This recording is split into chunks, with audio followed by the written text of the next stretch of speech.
আমি 10,000 টকাকৈ দিলো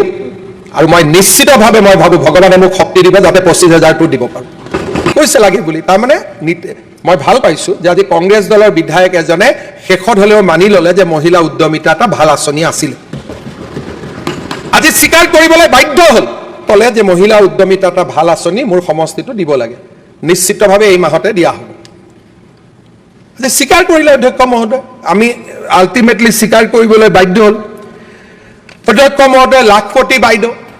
আজি আমি কি কৈছো কোনো আলোচনাই নকৰিলে মই গোটেই আলোচনা পঢ়িলো সেলফ হেল্প গ্ৰুপৰ মহিলাক যদি ব্যক্তিগতভাৱে তেওঁলোকে লোন লয় আমি স্টাম্প পেপাৰৰ 1 টকাও ফিজ তেওঁলোকৰ পৰা নলওঁ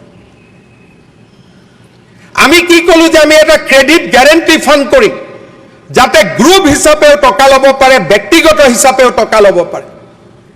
এইখন অসমত অধ্যক্ষ মহোদয় আমাৰ প্ৰচেষ্টাত 9 লাখ মহিলা আজি লাখপতি বাইদেউ হল এদিন আমাক জুকাইছিল ইয়াত কিছুমানে মই আকৌ যেতিয়া ৰিলৰ ৱৰ্ল্ডত যাওঁ কিছুমানে আমাৰ লাখপতি বাইদেউসকলক জুকাই পেলাই গান লিখে বিভিন্ন ধৰণে অপমান কৰাৰ চেষ্টা কৰে অধ্যক্ষ মহোদয় 9 লাখ অসমীয়া মহিলা আজি লাখপতি আমি 10,000 টকাকৈ দিলো আৰু মই নিশ্চিতভাৱে মই ভাবো ভগৱানে মোক শক্তি দিব যাতে 25,000টো দিব পাৰো অধ্যক্ষ মহোদয় আমাৰ প্ৰতিশ্ৰুতি আমিয়ে মনত পেলাই আছো আগতে কোনো চৰকাৰ নাছিল সবে ইলেকশ্যনৰ সময়ত দিয়া কথাবোৰ পাহৰাব যত্ন কৰে কিন্তু আজি আমি ইয়াতে মনত পেলাইছো আ জনগোষ্ঠীক আমি মাটিৰ পট্টা দিম আমি পাহৰাব লাগিছিল কিন্তু আমি উলুটাই মনত পেলালো যে 30,000ক দিলো এই বছৰত 1.5 লাখক দিম আৰু 2 বছৰ 3 বছৰ ভিতৰত 3 লাখক দি আমাৰ শেষ কৰিম আজি নিয়ম মতে ৰূপজ্যোতি কৰ্মী ধীৰাজ গোৱালাই আমাক ক'ব লাগিছিল যে আপোনালোকে মাটিৰ পট্টা দিম বুলি কৈছিল বাজেটত দেখোন একো উল্লেখ নাই আমিতো সুযোগ দিয়া নাই অধ্যক্ষ মহোদয় কাৰণ চাহ জনজাতিৰ কল্যাণ আমাৰ বাবে পলিটিক্যাল স্লোগান নহয় ই আমাৰ বাবে ৰাজনৈতিক তপস্যা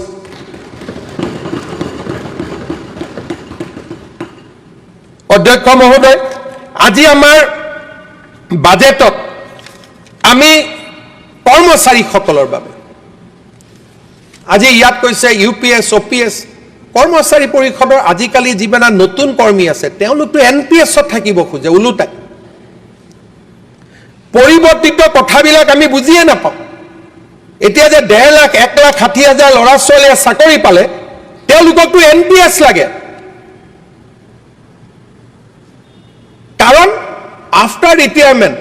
ওপিএছতকৈ এনপিএছে বহুত বেছি টকা দিব আৰু যাক ওপিএছ লাগে তাৰ কাৰণে আমি ইউপিএছও কৰি দিছো যে এনপিএছ লাগিলে এনপিএছলৈকে যাওক ইউপিএছ লাগিলে ইউপিএছত যাওক এতিয়া মোক সোধে ওপিএছ কেতিয়া কৰিব কওক আৰে যেতিয়া আমি এনপিএছ ইউপিএছ সব কৰিয়ে দিলো কৰিব বাকি কি থাকিলে হ'ব পাৰে যে কিছুমান ভেঞ্চাৰ স্কুলৰ শিক্ষক প্ৰাদেশিকৰণ হৈছিল 2 বছৰ 3 বছৰ চাকৰি কৰিলে তেওঁলোকে সুবিধা পোৱা নাই অৱসৰৰ সেই বিষয়টো আলোচনা হ'ব পাৰে আমিতো কেতিয়াও বেয়া নাপাওঁ আজি আমি ইয়াত কলো যে ভেঞ্চাৰ স্কুলৰ শিক্ষকসকলে ক'লে যে ডেট অফ এপইণ্টমেণ্ট বদলিব লাগে আমিতো ৰাইজৰ কথাই হাউচত কৈছো যে হয় প্ৰাদেশিকৰণ আইনৰ আমি সংশোধন আনিম 2010টোক আমি 2014 15 13 আমি যি কৰিব লাগে আমি কৰিম আমিতো ৰাইজৰ কথা এইখন বাজেটত যদি ৰাইজৰ কথা নাই ইয়াত কাৰ কথা আছে অধ্যক্ষ মহোদয় ইয়াত চাহ জনজাতিৰ কথা আছে জনজাতিৰ কথা আছে ভেঞ্চাৰ স্কুলৰ শিক্ষকৰ কথা আছে কৰ্মচাৰীৰ কথা আছে উদ্যোগৰ কথা আছে শিক্ষাৰ কথা আছে নিবনুৱা যুৱক যুৱতীৰ কথা আছে এই বাজেটখন আমাৰ সমাজৰ প্ৰতিফলন নহয় জানো অধ্যক্ষ মহোদয় এই বাজেটৰ পাতত আমি কলো আজি মই ভাল পালোহেঁতেন যে এজন বিৰোধী পক্ষৰ সদস্য যদি ক'লেহেঁতেন যে আপুনি স্যাটেলাইট আনিব খুজিছিল কিমান আগবাঢ়িছে আপুনি পটন থেৰাপি আনিব খুজিছিল কিমান আগবাঢ়িছে যোৱা বাজেটত আপুনি অতিথিৰ কথা কৈছিলে কিমান আগবাঢ়িছে আমি জবাব দি ভাল পালোহেঁতেন অধ্যক্ষ মহোদয় কোনো প্ৰশ্নই নুসুধিলে আমিতো উত্তৰ দিলোহেঁতেন যে স্যাটেলাইটৰ টেণ্ডাৰ হৈছে পটন টিভি 2 এদিনতে অৰ্ডাৰ দিম পটন ৰেডিয়েশ্যনৰ আমি 2 এদিনতে অৰ্ডাৰ দিম অতিথি আমি 2 এদিনতে উদ্বোধন কৰিম আমিতো উত্তৰ দিলোহেঁতেন আজি বিৰোধী পক্ষৰ উত্তৰ কৰিব সময় নাই কোন দৰ্জি তাতে কোন টেইলৰ তাতে কিমান জোখৰ কলা কাপোৰ আছে তাৰে চিন্তা কৰি আছে না মই আপোনালোকে যাৰ গাত লাগিব লাগে তাৰ লাগক না আপুনি কিয় গাত ভাটিলে অধ্যক্ষ মহোদয় এই বাজেটখনত অসমক প্ৰতিযোগিতাৰ পৰিৱেশৰ মাজত অসমক উজ্বলাই তোলাৰ প্ৰচেষ্টা কৰা হৈছে ইয়াত কোনোবাই কৈছে বাজেট 1.5 লাখ কোটি আছিলে এইবাৰ বাজেটৰ সাইজ কমিছে মই টেকনিক্যাল উত্তৰ দিয়াৰ আগতে প্ৰথম প্ৰশ্নটো খুদিম সম্পদ কৰ পৰা আহিব জয়ন্তমল বৰুৱাইটো ঘৰৰ পৰা আনিব নোৱাৰে সম্পদ সৃষ্টিৰ কাৰণে উদ্যোগ হ'ব লাগিব সম্পদ সৃষ্টিৰ কাৰণে বিকাশ হ'ব লাগিব যদি এফালে কো সম্পদ আহিব নালাগে বিকাশ আহিব নালাগে আদানী আহিব নালাগে আম্বানী আহিব নালাগে আনফালে কো মোক ৰাস্তা দিয়ক হস্পিটাল দিয়ক তাৰ মানে আমি কৰ পৰা টকাটো পাম অধ্যক্ষ মহোদয়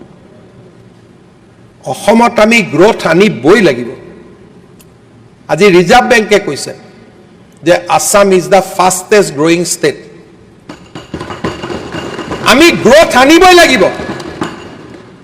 জাগিৰোডত এটা সেমিকন্ডাক্টৰ মোৰ ভুক নপলে টাইৱানত সৰু প্ৰদেশ এখনত গোটে বিশ্বৰ সেমিকন্ডাক্টৰ টাইৱানৰ পৰা যায় আমি কিয় কল্পনা কৰিব নোৱাৰো যে জাগিৰোড আমাৰ ভৱিষ্যতৰ টাইৱান হ'ব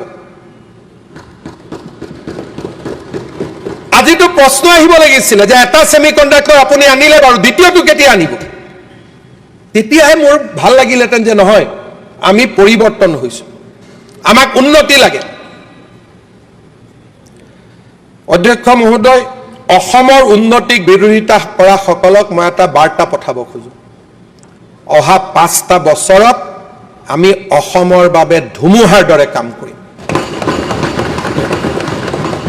আপোনালোকে বাধাৰ প্ৰাচীৰ সৃষ্টি কৰিব অসমৰ ৰাইজৰ আশীৰ্বাদত সেই বাধাৰ প্ৰাচীৰ আমি ভাঙি চিঙি শেষ কৰিম আৰু অধ্যক্ষ মহোদয় প্ৰত্যাহ্বানৰ বাবে আমি ভয় নকৰো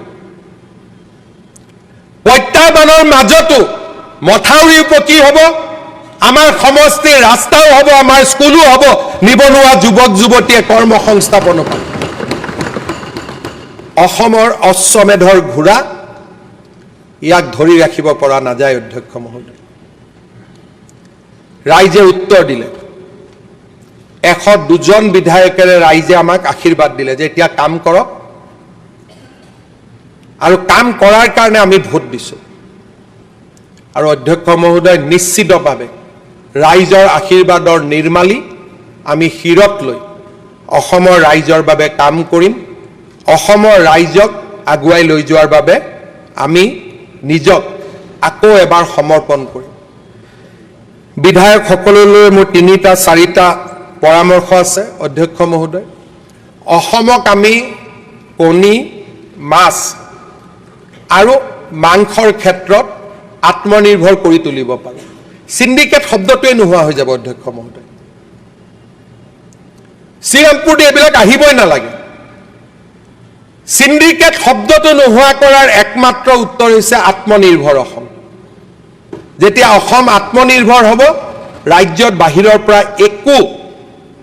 সম্পদ আহিব নোৱাৰিব মই অনুৰোধ কৰিম যে সৰুকৈ হলেও আত্মনিৰ্ভৰশীলতাৰ কেইটামান অনুষ্ঠান আমি আমাৰ সমষ্টিত গঢ়ি তুলিব লাগে 50,000 কণী উৎপাদন অমৃত সৰোবৰ দৰে আঁচনিৰ জৰিয়তে মাছৰ ওপৰত আত্মনিৰ্ভৰ গাহৰি পালনৰ জৰিয়তে আত্মনিৰ্ভৰ প্ৰতিটো বিধায়কে আমি যেনেকৈ আত্মনিৰ্ভৰ অসমৰ কথা কৈছো আমি কথা পাতো আমি কেনেকৈ আত্মনিৰ্ভৰ ৰঙিয়া বনাব পাৰো আমি কেনেকৈ আত্মনিৰ্ভৰশীল তামুলপুৰ আমি কেনেকৈ আত্মনিৰ্ভৰশীল কলিয়াবৰ আত্মনিৰ্ভৰশীল কমলপুৰ আত্মনিৰ্ভৰশীল সোণাৰী আত্মনিৰ্ভৰশীল মাৰ্ঘেৰিটা বনাব পাৰো আমাৰ সমষ্টিলৈ 1 লিটাৰ গাখীৰো বাহিৰৰ পৰা নাহিব দুগ্ধ সমবায় সমিতি কৰিম অখিল গগৈ ডাঙৰীয়াই কৈছে আমি 6 নম্বৰত হয় অধ্যক্ষ মহোদয় একেলগে এটা প্ৰতিযোগিতা কৰো যে আমুলক আমি পৰাজিত কৰিম আৰু আমি 1 নম্বৰত যাম দুগ্ধ উৎপাদনৰ ক্ষেত্ৰত আজি আমুলে যদি ডেইলি আজি আমুলে যদি ডেইলি 80 লাখৰ পৰা 1.5 কোটি লিটাৰ গাখীৰ উৎপাদন কৰিব পাৰে, আমি অসমত অন্তত 50খন নিত্যানন্দ কেনেকৈ গঢ়ি তুলিব নোৱাৰো? ডেফিনেটলি আমি পাৰিম অধ্যক্ষ মহোদয়। মই আশা কৰিম যে আত্মনিৰ্ভৰ ভাৰত, আত্মনিৰ্ভৰ অসম আৰু মোৰ আত্মনিৰ্ভৰ সমষ্টি, মোৰ সমষ্টিত কাষৰ সমষ্টিৰ পৰা গাখীৰ নাহিব, মোৰ সমষ্টিত কাষৰ সমষ্টিৰ পৰা কণী নাহিব, মোৰ সমষ্টিত কাষৰ সমষ্টিৰ পৰা মাছ নাহিব, মোৰ সমষ্টিত কাষৰ সমষ্টিৰ পৰা আলু নাহিব, চব্জি নাহিব, একো নাহিব, সব মোৰ সমষ্টিত নিৰ্মাণ হ'ব। মই আমাৰ যুৱ বিধায়কসকল, আন সকলো